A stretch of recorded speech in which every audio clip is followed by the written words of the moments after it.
Hey guys, welcome to Gate EC Chronicle channel. Now we are solving questions from 2016. Look at this question. इस question में आपको बोल रहा है कि एक एनालॉग पल्स है हमारी एस ऑफ टी जिसको ट्रांसमिट किया है हमने एक AWGN चैनल से, ठीक है। और रिसीव्ड सिग्नल है हमारा आर ऑफ टी, ठीक है। अब आर ऑफ टी आपका दे रखा है सेम एस ऑफ टी और N of T, where N of T आपको दे रखी है।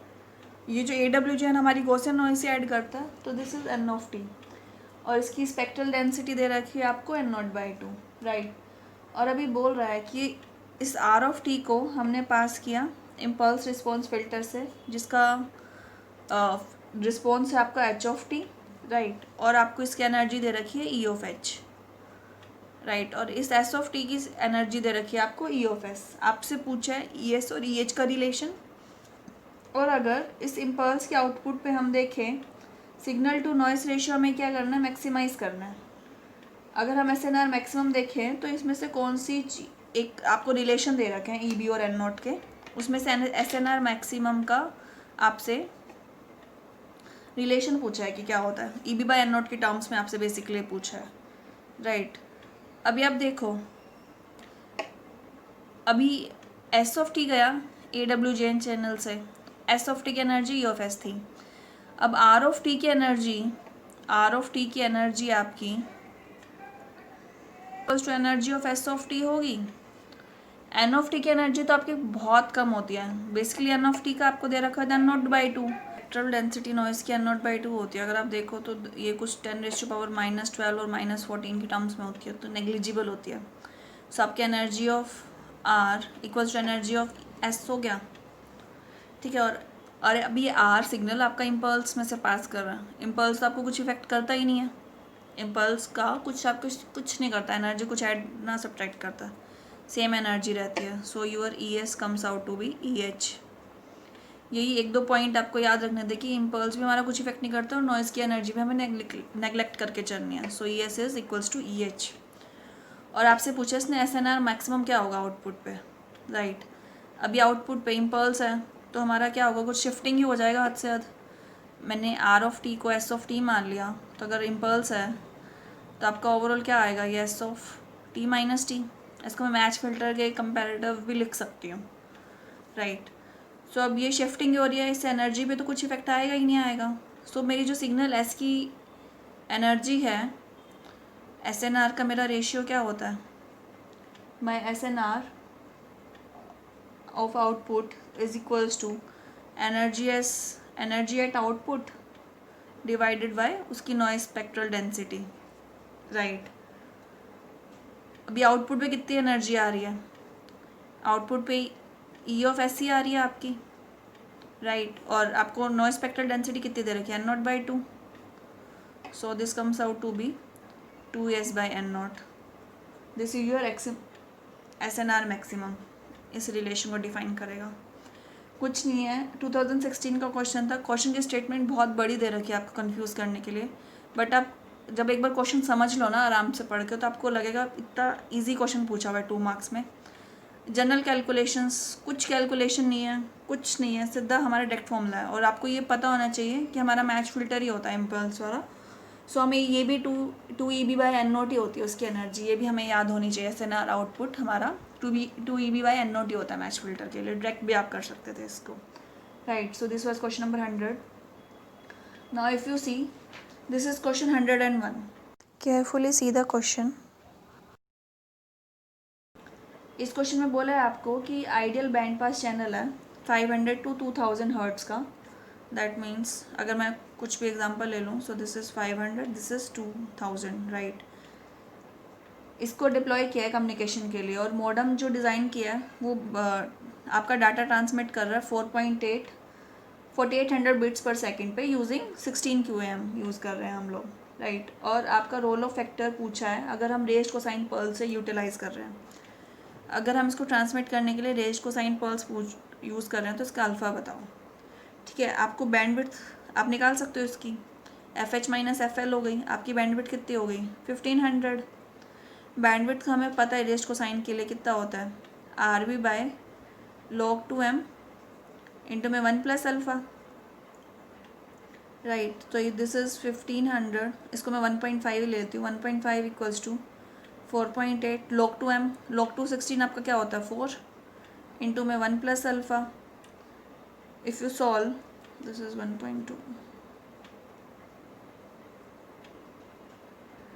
so this comes out to be, your alpha comes out to be 1/4, that is 0.25।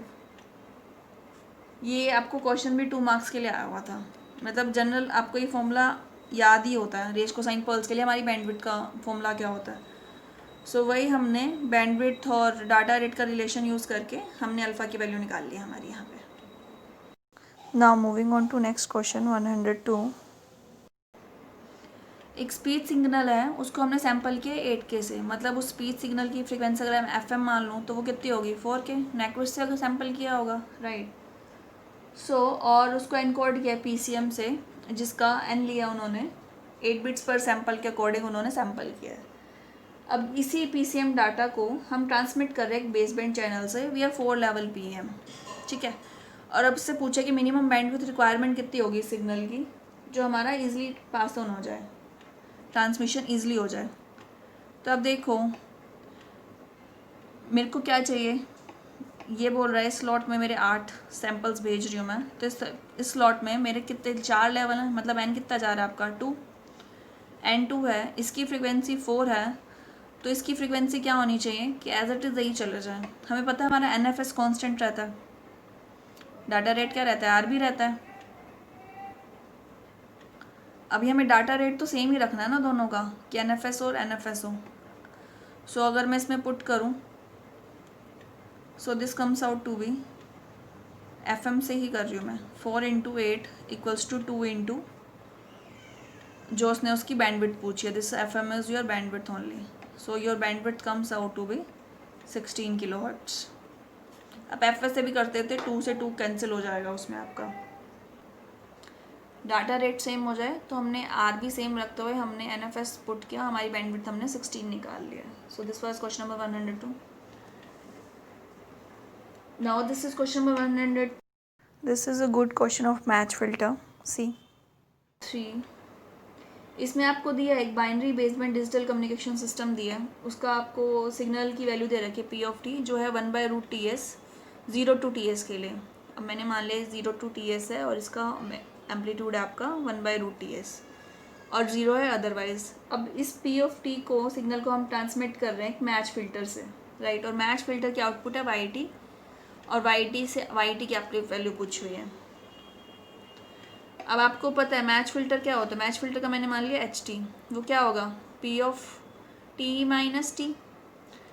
Now this is your TS minus t हो गया, यहाँ पे TS दे रखा है ना। So this is TS minus t। आप करोगे so this comes out to be same only, ठीक है। और आपका YT क्या होता है P(t) convolution with H(t), right. सो अगर अब ये 2 रेक्टेंगुलर पल्स हैं, हमें इनका कॉन्वोल्यूशन पता है। कॉन्वोल्यूशन में क्या होती है, आपकी मिनिमम फ्रिक्वेंसी ऐड हो जाती है और मैक्सिमम फ्रिक्वेंसी भी ऐड हो जाती है, राइट। This is TS।